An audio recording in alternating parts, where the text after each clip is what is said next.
Soy Fernando Díaz Villanueva, hoy es 28 de noviembre de 2021 y esto es La Contracrónica.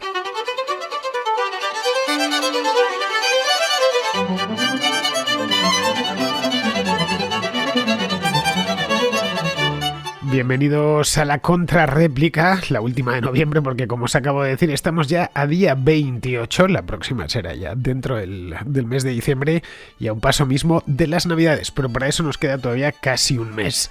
Así que vamos a ponernos con la contrarréplica de hoy, que trae unos cuantos temas muy jugosos, por cierto, que me han ido enviando los contraescuchas a lo largo de los últimos meses. Esta contrarréplica de los domingos es una contrarréplica de temas de fondo y como tal, pues me gusta, siempre y cuando no sea en directo, que a veces la hacemos en directo, procuro que sea una vez cada 1 o 2 meses, una contrarréplica en directo que hago por lo general a través de Twitter, pero esta de hoy no es en directo, esta es una contrarréplica en diferido. Me consta que tiene más aficionados esta contrarréplica que la de los directos, pero aún así la contrarréplica en directo, esta que hacemos por Twitter, pues o por Clubhouse, antiguamente la hacíamos más por Clubhouse, me gusta mucho porque os puedo escuchar en tiempo real.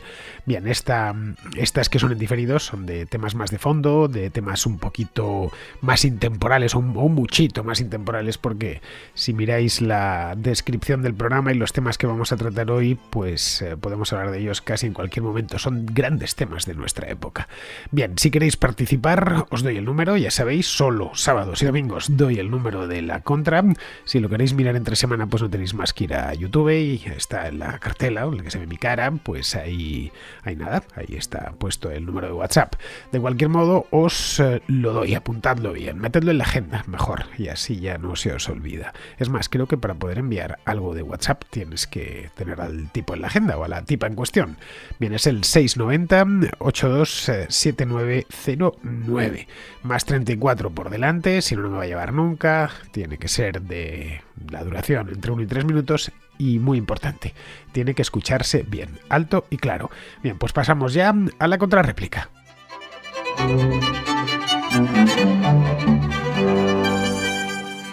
Empezamos con Javier, que pregunta por un tema tradicional aquí en la contrarréplica, que es este del federalismo en España. Buenos días, Fernando. He escuchado tus podcasts sobre, digamos, la creación de la nación de España y en general sigo sin tener las ideas claras. Yo, por un lado, entiendo que somos de los países con las fronteras más antiguas del mundo, pero también entiendo que Aragón, Castilla han sido en cierto modo independientes, incluso el secretario de Felipe II, Antonio Pérez, se escabulló y Felipe II no pudo contradecir lo que decían las leyes de las Cortes de Aragón. Pero la pregunta es, ¿tú cómo crees que debiera de ser el Estado de España? O sea, ¿lo justo sería un Estado federal? ¿Sería lo natural? Es que yo tengo la sensación de que yo federal lo asocio a estados pequeños que se unieron en uno grande recientes, pongamos Alemania o Estados Unidos. ¿No sería antinatural? O sea, ¿España no es ya una unidad? ¿O debiéramos de ser un Estado federal igual que los países que te he comentado? Que hasta cierto punto los estados han tenido una tradición reciente de ser estados independientes y saben que se unen en una unidad mucho más grande. Otro tema es si después de decirme que lo justo es un Estado federal, si realmente tenemos la mentalidad, los ciudadanos sabemos lo que es un Estado federal, y si tenemos la mentalidad de trabajar juntos en una federación o confederación, porque yo tengo la sensación de que lo ideal es una cosa y al final, viendo las comunidades autónomas, la mentalidad es que yo tiro de lo mío y que el de al lado pues que se fastidie. Solidaridad poca. Bueno, a ver qué opinas. España, Javier, ya es un Estado federal. No se denomina así formalmente ni en la Constitución ni en ningún otro lado, pero es de facto un Estado federal. Tampoco se quiere emplear la palabra, es una palabra un poco maldita, y para entender por qué el término federal en la historia de España es un poco maldito y nadie quiere emplearlo, salvo los socialistas, que le gusta mucho, por cierto, es que nuestra historia es la que es, y en 1873 aquí hubo un conato de República Federal que terminó muy mal, que que duró aquella república, no la federal toda, duró pues eso, un año y la cosa terminó como el rosario de la aurora, de tal manera que lo federal en sí no se procura utilizar, a pesar de que el país desde hace 40 años se organiza como un Estado federal, tengamos o no tengamos la mentalidad federal. El hecho es que nos organizamos así, y esto pues viene, ya digo, 40 años, desde que empezó el Estado de las Autonomías a finales de los años 70, a principios de los 80 quedó ya consolidado y puesto negro sobre blanco en los estatutos de autonomía, y ya está. El asunto es que esto funciona así desde hace 4 décadas. Hay 17 comunidades autónomas, con 2 ciudades autónomas en el norte de África, Ceuta y Melilla, que gozan de unas competencias propias de un Estado federal, en algunos casos incluso mayores que la de Estados federales que se intitulan como tales. Caso, por ejemplo, de Alemania. Alemania federal, Bundesrepublik Deutschland, significa eso mismo, República Federal de Alemania. Bien, pues España, a efectos prácticos, es un Estado federal como Alemania. Bien, ese es el punto del que deberíamos partir ahora mismo, asumir la realidad. Ya es hora, caray, han pasado 40 años. Vivimos en un Estado federal y el debate es si debemos mantenerlo o recentralizar las competencias en la administración central. Hay partidos que son más recentralizadores, caso por ejemplo de Vox, y otros que son que van en la dirección opuesta, que quieren pues otorgar más competencias a las comunidades autónomas, aunque la verdad ya poquitas quedan, todo hay que decirlo. Bien, en esto cada uno tiene su opinión, como puedes ver. La mía personal, la he expuesto aquí en multitud de ocasiones y he tratado de fundamentarla bien, es que deberíamos ir hacia más autonomía regional, es decir, que lo actual, a mi juicio, es poco. Todas las autonomías deberían fijar y recaudar sus propios impuestos y luego gastarlos a su gusto. Para mantener el Estado central, si quieres llamarlo así, pues cada autonomía en función de su población pagaría un canon, una cuota, ya está. No quedaría mucho más, esencialmente sería helvetizar el país, convertirlo en algo parecido a Suiza. En cierta medida, desde el punto de vista interno ya funcionan en muchas cosas como Suiza. Los extranjeros, sobre todo si son de Francia, que vienen del Estado más infernal y centralizado de toda Europa, se sorprenden porque ven que muchas cosas cambian de una región a otra. En fin, allá ellos que se organizan de esta manera y están todo el día enfadados, y lo que se decide en París al final termina convirtiéndose en ley en cualquier rincón de Francia. A mí el sistema francés no me gusta mucho, y cuando en España lo hemos copiado, la verdad es que no nos ha ido demasiado bien, todo hay que decirlo. Bien, esto es lo que hay, esto es mi opinión, evidentemente es una opinión tan válida como la de cualquier otro. Te preguntarás entonces qué quedaría si lo fuésemos descentralizando todavía más, ya digo, queda poquito, ¿qué quedaría de la administración central? Pues nada especial, lo que ya tiene, la justicia, la defensa y la representación exterior. El Estado español hoy es en esencia eso mismo, un sistema judicial único, un ejército y un ministerio de Asuntos Exteriores. El resto está descentralizado. Creo incluso que hay pocas comunidades autónomas, debería haber más. Eso fomentaría la competencia entre administraciones regionales por atraerse contribuyentes, y los que nos beneficiaríamos en última instancia seríamos nosotros. Si en una región los impuestos son muy altos o la regulación es leonina, o se persigue al que trabaja y crea riqueza, pues se puede uno hacer las maletas y irse a otra región, así, tan tranquilo, sin más problemas. Es algo que ya está pasando, ojo, no estoy hablando de nada nuevo. Madrid, por ejemplo, se beneficia mucho de ello. Es un lugar que atrae talento porque los impuestos son algo más bajos, deberían ser todavía mucho más, pero son algo lo que permite la ley. Y además, pues aquí afortunadamente no estamos con delirios identitarios, mareando al que llega con banderas, con bailes regionales y con estatutos de pureza de sangre. La idea sobre la que baso mis convicciones en este aspecto es que si dividimos al poder lo debilitamos, y estarás conmigo en que al poder hay que debilitarlo todo lo que sea posible. Cuando a los políticos y a sus clientelas les va bien, y es que a los contribuyentes les va mal, y yo no soy ni político ni dependo de un político. Soy, seguramente como tú, un contribuyente que trabaja, vive honradamente de su trabajo y procura quedarse con la mayor parte del fruto de su trabajo. No tiene nada de malo querer eso en la vida. Bien, podrías arguirme que el Estado autonómico lo único que ha hecho es crear más políticos y aumentar el tamaño de la administración, y te tengo que dar la razón porque es cierto. Pero es cierto porque el proceso en España está incompleto. En España en los años 70 se descentralizó el gasto, pero no se descentralizó el ingreso. La clave está en descentralizar ambas cosas. Me gustaría saber, no sé, cómo se las apañarían ciertas autonomías si tuviesen que depender exclusivamente de lo que recaudan en su casa, de lo que recaudan dentro de su territorio.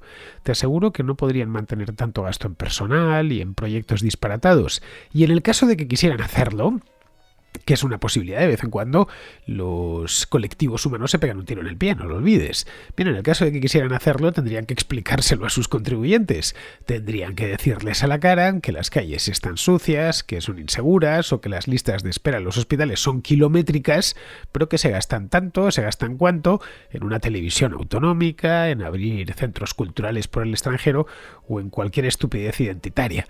No podrán culpar a otros, como hacen actualmente. Bien, esa es mi opinión. Entiendo perfectamente que haya otras, pero yo tengo la mía y trato, como te decía antes, de fundamentarla lo mejor que puedo con razones. Otra cosa distinta que has mezclado aquí es la nación. La nación y el Estado no son necesariamente lo mismo y no tienen necesariamente por qué corresponderse.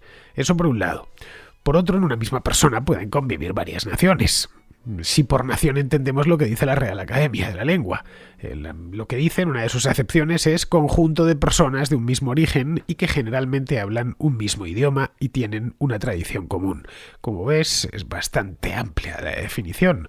Podemos a partir de ahí definir un montón de conjuntos de personas con un mismo origen, que hablen un mismo idioma y que tengan una tradición común. Con esta descripción podríamos decir que mexicanos y españoles somos una misma nación, y en cierta medida lo somos. Hablamos el mismo idioma y que tenemos una tradición común, y quien dice españoles y mexicanos dice argentinos y colombianos. Así que, como ves, la cosa es bastante amplia. Podríamos pensar que la civilización occidental en cierta medida es también una nación. Vamos, que podemos definir estos conjuntos tantos como queramos. Pero la obsesión desde hace un par de siglos es que encajen nación y Estado, obviando un problema fundamental. Y es que el Estado es descendente y es único, viene desde arriba, se impone y no admite competencia, y la nación es ascendente, viene desde abajo y es múltiple. Dentro de ti o dentro de mí habitan varias naciones, es decir, puedes hablar varios idiomas, tener distintas tradiciones o que, por ejemplo, hablo el mismo idioma que los mexicanos, pero tengo tradiciones compartidas con los franceses, por ejemplo, con los portugueses, aunque no hable el mismo idioma, no digamos ya con los catalanes o con los vascos, un montón de ellas. Así que, ¿qué es exactamente una nación? No sé, ya digo, dentro de mí, mírate a ti mismo por dentro. Yo soy español, soy hispano, soy europeo, soy occidental, soy madrileño, si me apuras. Pero vamos, pasaporte, que eso es lo que me identifica como súbdito, aunque ellos ya me lo digan ciudadano, pasaporte solo tengo uno y ni siquiera es de mi propiedad, es propiedad del Estado y me lo concede, me lo puede retirar cuando crean conveniente. Así que yo tengo un montón de naciones, pero solo una nacionalidad, es decir, una nacionalidad allí en inglés tiene una palabra que es statehood, pues bien, una estatidad, y mi única estatidad es la española. Seguiría siendo lo que soy aunque mi pasaporte fuese uruguayo, fuese francés o incluso fuese ruso. Así que vamos a procurar separar una cosa de la otra, la idea de nación y de Estado, porque los únicos interesados en juntarla son los políticos, que así nos pueden esclavizar mejor.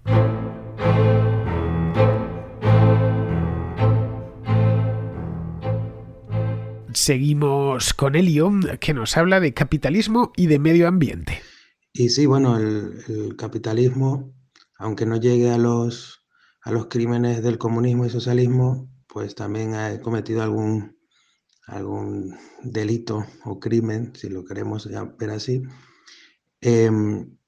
Y al respecto hay un documental en La 2 de Radio Televisión Española que se llama Comprar, tirar y comprar, sobre la obsolescencia programada, donde empresas capitalistas se reunían y formaban carteles para sostener el precio de las bombillas, para frenar la innovación y sus departamentos de I más D más I, o sea, su departamento de investigación donde frenar estas mejoras de bombillas que fueran, pues, que duraran mucho más, o por ejemplo las medias panties de las mujeres de 3M, pues cómo los ingenieros llevaban prototipos a casa donde las mujeres estaban encantadas, pero 3M, la empresa de químicos y de ingeniería, pues veía que duraban mucho y que no venderían tantas panties como quisieran,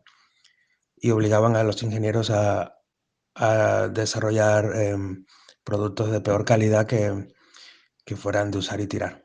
Vamos, que obligaran a las personas a consumir más. También hay ejemplos, pues, de los cartuchos de las tintas de las impresoras, como son un timo, vamos, que todavía tienen tinta o que no se puedan recargar.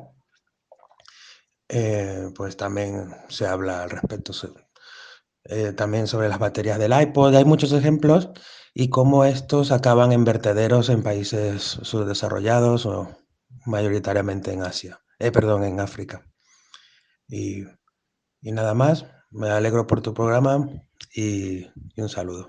Creo sinceramente, Elio, que no terminas de entender la naturaleza íntima del capitalismo. A ver, tan capitalismo es una empresa poniéndose de acuerdo con otra empresa del mismo sector de la producción para que sus productos duren poco, lo que hablas de la obsolescencia programada. Todo empresario está interesado en que la gente compre su producto, cualquiera, no solo el empresario que lo fabrica, también el que te lo vende. Lo ideal es que vuelvas al año que viene y te compres otro, que te canses pronto del televisor y te compres uno nuevo, te canses pronto del teléfono y te compres uno nuevo. Eso, si tú fabricases o vendieses teléfonos móviles, estarías encantado de que fuesen a comprarse uno nuevo al año siguiente, mejor todavía, los 6 meses siguientes. Bien, eso es capitalismo, y efectivamente que dos empresas se pongan de acuerdo para que los productos pasen rápido de moda o se queden anticuados o incluso que se estropeen y haya que comprar los nuevos. Pero también es capitalismo que empresas nuevas dentro del mismo sector aparezcan estropeando el acuerdo anterior, es decir, que no se sumen a eso, no se sumen al cártel. Bien, esa es una constante en la historia del capitalismo. Cuando se critica el capitalismo, se tiende a cosificarle. Es curioso, no sé, como si fuese una entidad viviente y respirante. Se dice, esto es muy habitual, lo habréis escuchado miles de veces, se dice, el capitalismo explota a los trabajadores, el capitalismo, como si fuese una persona con ojos y nariz y boca y 2 brazos, o el capitalismo crea pobreza, o el capitalismo destruye el medio ambiente. Esto se dice bastante. Bueno, últimamente el capitalismo es racista, incluso dicen, ¿no? Promueve el racismo. El capitalismo discrimina a las mujeres, como si fuese una persona, vamos. La palabra tiene ya en nuestro tiempo, bueno, pero es que esto lo trae desde hace bastante, tantas connotaciones negativas que muchos evitan emplear el término. Es habitual entre los partidarios de la libertad económica, la libre empresa, el libre mercado, etcétera, que utilicen eufemismos tipo libre mercado, libre cambio, etcétera, para no utilizar la palabra capitalismo. A menudo le añaden incluso apellidos con idea de suavizar el nombre. Como ya que el nombre es malo, pues vamos a ponernos, no sé, como el que tiene un apellido feo, procura tener un nombre bonito, pues lo mismo. Aquí capitalismo compasivo, lo habréis escuchado en alguna ocasión. Capitalismo consciente, no se sabe consciente de qué, pero bueno, consciente. Capitalismo social, capitalismo popular, en fin, apellidos podemos ponerle todos los que queramos. Incluso con lo de libre mercado también, libre economía social de mercado, de la que se hablaba ya en la Alemania de los años 60, ¿no? Bien, esto es la palabra que, ya digo, cuando te la dicen, pues en principio suena mal. Bien, la idea básica que sustenta el término capitalismo, sin apellidos, es la propiedad privada, y no hay que darle muchas más vueltas.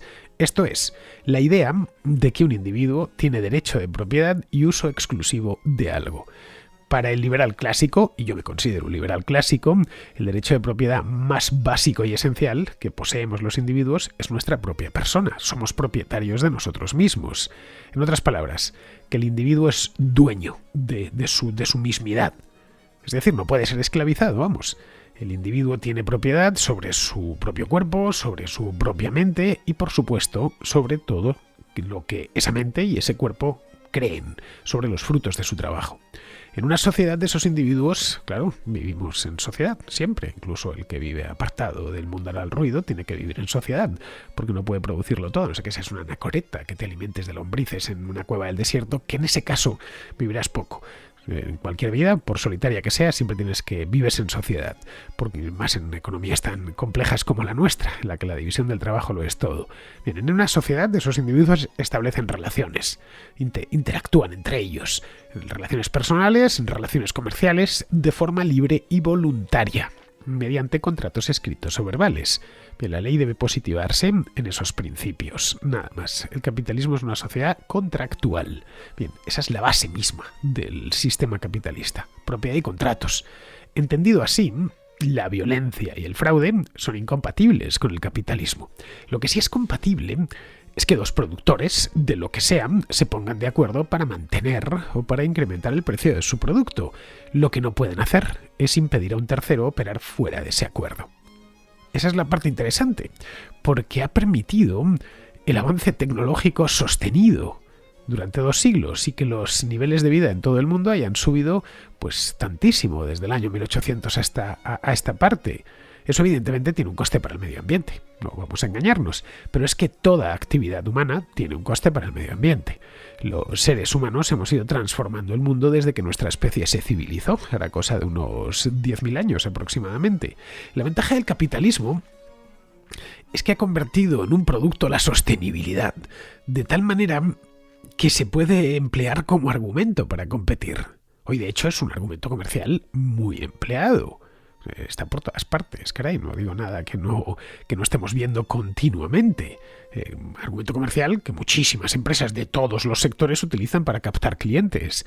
Te dicen que esto o aquello es quizá algo más caro, pero a cambio pues que es más respetuoso con el medio ambiente, porque emplea materiales reciclados, evita el uso de ciertos productos químicos, qué sé yo, muy contaminantes, o su huella de carbono es menor. Bien, pues eso también es capitalismo. Bien, vamos a continuar, vamos con Carlos, que es de México, que nos hace una observación sobre desigualdad y bienestar a raíz de un libro de hace unos años. Hola Fernando, de nuevo aquí Carlos Caldera de México. Hoy acabo de escuchar tu programa de hoy, la contrarréplica, bueno, tú la grabas en la noche para que se escuche en España el domingo, para mí son las 8 de la noche del sábado 19. Bueno, que en esta ocasión quisiera hacerte una observación sobre tu comentario con respecto a la intervención del compañero que hablaba de esta charla TED que establece un patrón entre los niveles de desigualdad en los países y una serie de problemas sociales. Y me parece que en este caso te sales del tema directamente y te voy a decir por qué. Si no me equivoco, esta charla tendría que basarse en un libro que tuve la oportunidad de leer. Se llama en inglés The Level, del nivel, pero nivel en el sentido de esta herramienta que utilizan los albañiles y los herreros y tal para verificar la horizontalidad o en su caso la verticalidad de los trabajos que están haciendo. Y el libro demuestra, ojo, hablando estrictamente de los países ricos, no se mete a hablar de países pobres, Fernando, se mete a hablar de países ricos, como dentro de los países ricos, a los que peor les va en una serie de indicadores bien objetivables, no felicidad en abstracto, no. Enfermedades mentales, suicidios, índices delictivos, etcétera, etcétera. A los que peor les va son los más desiguales. Insisto, no se pone a comparar países pobres con... No. Hace un top de los países más ricos del mundo y con números bien claritos establece que los más desiguales son peores en esos rubros específicamente. Entonces, bueno, no sé si valga la pena que le eches una hoja del libro, porque te soy honesto, a mí en su momento me generó muchas dudas, pero bueno, desde el punto de vista técnico, el libro está muy bien fundamentado y pues nada, ¿no? O sea, pareciera que ahí hay un elemento para considerar que una vez se ha trascendido la línea de la pobreza como país, que que no haya grandes distancias entre los más pobres y los más ricos, sí es deseable. Pero bueno, vaya, que es lo que parece apuntar el libro con datos muy claritos, ¿no? Pues muchas gracias y bueno, pues seguimos escuchando tu programa. El libro del que hablas, Carlos, se titula The Spirit Level. Sus autores son dos británicos llamados Richard Wilkinson y Kate Pickett, y es de ya de unos años, de la cosa de 10 años aproximadamente, y en español se tradujo como Desigualdad. Un análisis de la infelicidad colectiva. Vamos, lo he ido a buscar porque el libro lo leí en su momento. El libro tuvo mucho éxito, se leyó bastante, dio pie a cierto debate, y ya digo, en su momento, pues esto hace 10 años, claro. Lo leí, no es muy largo, por lo que recuerdo, tendrá, no lo sé, 300 páginas por ahí. Sus autores parten de la idea de que la mayor parte de los problemas sociales no son causados por la pobreza, sino por la desigualdad, y a partir de ahí desarrollan todo su argumentario. Por ejemplo, la razón por la que la obesidad es un problema en Estados Unidos, pero no en Japón, es, según los autores, insisto, que los estadounidenses de clase media son más conscientes de la distribución desigual de los ingresos en su país, eso les estresa y, claro, comen más y comen peor. Bien, no se plantean en ningún momento que los japoneses comen mejor. Nada más, porque la tradición gastronómica japonesa, pues ya sabemos, basada en el arroz, el pescado, o la italiana o la española, pues la tradición gastronómica cuenta mucho, todo hay que decirlo, y los hábitos de comer. Si estás todo el día picoteando, pues engordarás. Si comes a tus horas, conservarás mejor el peso. No hay nada tiene que ver en esto, la desigualdad. Es decir, no se plantea en ningún momento que eso mismo, que la dieta no va en función de la desigualdad. Pero claro, que los japoneses comen mejor, en una palabra. Pero claro, son dos ingleses y eso de comer bien no saben lo que es. Bien, bromas aparte, no hay prueba alguna que justifique que un aumento en los ingresos de alguien provoque envidia en otros y reduzca el bienestar. Nada más. O reduzca su bienestar. No sé a otros, pero a mí, que Amancio Ortega, el dueño de Inditex, de Zara, gane mucho dinero y lo gana, no me produce ni envidia ni malestar. Todo lo contrario, tratándose de alguien como él, me genera incluso satisfacción y me hace ver que el mundo, a pesar de todo, es justo y que alguien que lleva toda su vida trabajando, innovando, que va sobrado de méritos, pues tanto personales como morales, pues le va bien en la vida y ha conseguido hacer una fortuna hasta colocarse, pues, año tras año entre los más ricos del mundo. A mí no me lo genera, no sé, igual a Wilkinson y Pickett sí, que haya un millonario, pues les molesta y les hace comer más, no tengo ni idea. Bien, lo que hacen estos dos autores es estudiar varios países desarrollados. Evitan el tercer mundo, como bien comenta Carlos. Y sobre ese estudio concluyen que casi todos los problemas sociales y sanitarios y relativos a la salud están estrechamente asociados con la desigualdad de ingresos. Tratan de apuntalar esta conclusión, mejor dicho, apabullando al lector con datos además tomados de manera un tanto interesada. Por ejemplo, afirman que la igualdad de ingresos está asociada con una mayor esperanza de vida. Pero claro, luego vas y cotejas los datos y los datos son abiertos, están en todas partes. No es como esto te lo contaban en los años 90 y no tenías dónde ir a mirar, o sí tenías pero costaba mucho. Pero es que uno tienes las tablas disponibles de la ONU, de la OCDE, de casi cualquier organismo. Bien, pues a poco que hagas ese pequeño trabajo de cotejar esos datos que dan ellos con los de la ONU o con los de la OCDE, que es una organización que reúne a países ricos, es que no hay esa correlación. Luego, ya se viene abajo ese argumento. Bien, aquí, como en otras partes de este libro, una aparente correlación es en realidad el resultado de quitar los datos que no les interesan. Es decir, ignoran, por ejemplo, ejemplos de sociedades desiguales en las que las personas viven más tiempo. Luego, en otras partes del libro, y esta es la tónica general, lo que hacen es confundir sistemáticamente correlación con causalidad. Por regla general, los problemas sociales provocan desigualdad, eso lo sabemos todos, pero ambas cosas hunden sus raíces en males mucho más profundos. Vayamos con un ejemplo que se entiende mejor. En Suecia, por ejemplo, que es el arquetipo de país igualitario, la desigualdad ha crecido mucho en los últimos años. Y esto ha sido en buena medida porque los inmigrantes, y han llegado bastantes a Suecia, no se han terminado de integrar en la sociedad sueca. Esa integración fallida ha ocasionado un aumento en la delincuencia, la formación de pandillas juveniles, el abuso de drogas, etcétera, de alcohol y demás. Bien, estos problemas sociales, en sí mismos dan como resultado la desigualdad de ingresos, porque los jóvenes que crecen en entornos con alta delincuencia, con pandillas violentas, con abuso de drogas, tienen menos posibilidades de tener éxito en la sociedad, es decir, de quedarse atrás.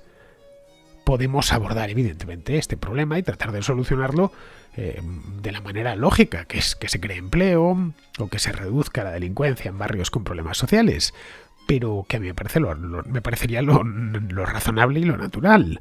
Pero según Wilkinson y Pickett, la desigualdad es la causa de estos problemas y no la consecuencia. Bien, esto les lleva pues a la conclusión de que el malestar social se puede aliviar reduciendo los ingresos de quienes ganan más, es decir, de sus vecinos. A mí el libro me pareció, sinceramente te lo digo, Carlos, me pareció simple activismo político y no un ensayo honrado. De hecho, los dos autores son esencialmente dos activistas políticos. Ambos son militantes del Partido Laborista y en su momento, las elecciones en las que este hombre se presentó apoyaron con gran entusiasmo, por cierto, a Jeremy Corbyn. Esto fue las elecciones de 2015, si mal no recuerdo. Vamos, que tienen una agenda clara en este aspecto, una agenda ideológica clara y no la ocultan. Bien, seguimos con César, que nos habla de los veganos y los motivos que los mueven. Has dicho algo con lo que yo no estoy de acuerdo. Y es que has dicho que la mayor parte de veganos, pues que se lo toman como una actitud personal y no pretenden imponerlo a los demás. Yo hoy día creo que esa es una actitud minoritaria. Hoy día el veganismo está fuertemente unido al antiespecismo y el antiespecismo es totalitario. Es una ideología más posmoderna que lo que pretende es imponerse mediante sobre todo la vía legislativa y el acceso a los sistemas de educación y a partir de ahí cambiar las mentes. Entonces hoy ya resulta muy difícil separar algo que está fuertemente unido, veganismo y antiespecismo. Es muy difícil separarlo, son casi lo mismo. Hablo un poco por experiencia propia porque me he acercado un poco a estos grupos, más por curiosidad que por otra cosa, y te puedo asegurar que aparte de que hay una base filosófica, pues no trascendental, pero sí fuerte, es casi como si fuera una religión y no admiten ni una sola disensión. O sea, no se permite opinar diferente. O lo tomas o lo dejas. Muchísimas gracias. Pues no sé qué decirte, César. Tampoco conozco a tantos veganos como para aproximar un porcentaje de veganos politizados. Pero entre los que conozco hay un poco de todo. Incluso veganos de ida y vuelta, ¿eh? Es decir, gente que se hace vegana, lo deja y al cabo de unos años vuelve. De cualquier modo, el porcentaje de veganos es pequeño, muy pequeño. Hace unos meses, no me acuerdo cuándo, esto fue antes del verano, leí una encuesta que decía que en España solo el 3% de la población es vegana. De ese 3% que dice ser vegano, no sé cuántos lo cumplen a rajatabla, vamos, que son realmente veganos, o quieren serlo, o lo son a ratos, y vamos, que mantienen la dieta. Pero estoy seguro que no es el 3%, así que no sé, quedémonos en un 2%, un 2,5%. No es mucha gente. Pero vamos, sí es suficiente gente como para que haya un poco de todo. Desde los más fanáticos, que han hecho de la dieta un argumento político, hasta los que se han hecho veganos porque no les gusta la carne, o simplemente porque está de moda. O como aquel personaje de Pulp Fiction, porque tiene una novia vegana y eso les convierte en veganos. Bien, terminamos ya con Elvira, que pregunta por la abstención y a quién le beneficia. Hola, buenas tardes. Yo quería preguntarle a don Fernando, porque yo le he oído decir muchas veces siempre a través de YouTube, porque yo la plataforma iVoox no la uso mucho, la tengo, pero no la uso. Pero sí que le he oído decir en vídeos en YouTube y también en intervenciones o en entrevistas que él no vota, ¿no? Porque no cree para nada en los políticos. Entonces, a mí me pasaba un poco lo mismo. Yo tampoco nunca he votado hasta que un día una compañera de trabajo me dijo que por lo que le debíamos a las sufragistas que se habían algunas dejado la vida para conseguir el voto a la mujer, que yo debería de votar, ¿no? Entonces, bueno, pues fui a votar varias veces, sí que fui algunos años, pero no creo nada en la política, no me interesa nada. De hecho, yo entré en contacto con don Fernando y su programa porque me gusta mucho la historia y entonces pues un día en YouTube encontré Academia Play. Entonces en la rotación automática me salió el señor Javier Rubio Donce contando cosas de Academia Play y en la rotación automática me salió luego don Fernando porque sé que colaboran. Claro, todo esto lo fui viendo, yo no sabía ni que existía él. ni la contrahistoria, ni el contraplano, ni el contra nada, no tenía ni idea de nada. Yo vi un señor que hablaba de historia, lo mismo que vi en Academia Play. Entonces, cuando ya fui viendo que también hablaba de política, luego vi también que el contraplano, que el contracorte, que el contra... O sea, vi que era un programa más amplio que solamente histórico. Bueno, mi pregunta es que yo no votaba en un principio, luego voté porque mi compañera pues me dijo, bueno, pero qué falta de sensibilidad no votar, ¿no? Después de lo que nos ha costado conseguir el voto. Y bueno, y me dejé influenciar y fui. Y luego ya últimamente ya no voté. Pero me dijeron, y esta es mi pregunta, me he enrollado un poco, pero mi pregunta para él es, ¿por qué cuando yo dije que yo no voto porque no me interesa la política ni los políticos, solamente pretendo estar al día, estar un poco informada para no vivir en un inframundo o en un limbo personal mío, que ya vivo bastante, pero no voy a contar en absoluto mi vida, porque no es mi intención? Veo estos programas porque quiero estar informada, pero no me interesa la política. Bueno, pues me dijeron que si yo no votaba, mi voto se lo llevaba, se lo cogía el que ganaba. Quiero decir que si yo ahora no he votado a Pedro Sánchez, entonces mi voto, que queda como que yo no he ido en absoluto a votar al colegio electoral, se lo queda Pedro Sánchez. Lo pregunto a otra persona y me dicen que sí, que eso es así, que esos votos que quedan, que hay que ir para abstenerse. Pero lo que no hay que hacer es no ir al colegio electoral. O sea, no votar. Yo eso nunca lo he entendido. ¿Cómo pueden cogerse en democracia un voto que una persona que no ha ido a votar? Entonces fue cuando que digo, tendré que ir a votar otra vez porque entonces mi voto lo va a coger el que gana. Eso es lo que me dijeron. ¿Son leyendas urbanas este tipo de cosas? No sé si creo que me he intentado expresar lo mejor que he podido. Gracias, don Fernando. Un saludo. Y enhorabuena por el premio en iVoox. Bueno, Elvira, en mayo de este año fui a votar en las elecciones de Madrid. Otra cosa distinta es que una vez dentro ejerciese mi derecho al voto, eso ya es diferente. Respecto a lo que me preguntas de a quién beneficia la abstención, a ver, la abstención es eso mismo, lo dice la palabra, es abstenerse de ir a votar, es quedarse en casa, bueno, ir al colegio y no votar, pero vamos, lo normal suele ser quedarse en casa, si ya te das el paseo pues votas, pero vamos, bueno, hay gente que llega hasta el colegio solo por hacer la excursión y luego no vota o no se decide, pero bueno, es eso mismo, es no votar, y como no has depositado papeleta alguna, no hay nada que computar y no afecta al resultado, la abstención no cuenta. Simplemente. Otra cosa distinta es el voto en blanco. Ese sí se computa y afecta a los resultados finales. El voto en blanco es meter el sobre sin papeleta dentro. Bien, eso es un voto válido y le afecta a la ley DONT. Nada más, en cada circunscripción lo que se hace es que se excluye primero a los partidos que no han obtenido como mínimo el 3% de los votos válidos emitidos, incluidos los votos en blanco. Por lo que si computas los votos en blanco, una candidatura necesitará en principio más votos para lograr el escaño. Eso favorece a los partidos grandes y perjudica a los pequeños. Pero luego la realidad es que muy poca gente vota en blanco. Mucha gente se abstiene, pero muy poca gente vota en blanco. Mira, he ido a mirar el dato, porque no me lo sabía de memoria, obviamente. En las elecciones de 2019, las de noviembre, hubo 10 millones y medio de abstenciones y solo 216.000 votos en blanco. Se emitieron un total de votos aquel año, en 24.365.000 votos. Los estoy viendo ahora. Por lo que el voto en blanco supuso, pues eso, el 0,8% de los votos. Vamos, que como ves, Elvira, no cambió nada sustancial. Bien, pues con esto, queridos amigos, ya damos por concluida la contrarréplica de hoy. Espero que haya sido de vuestro agrado.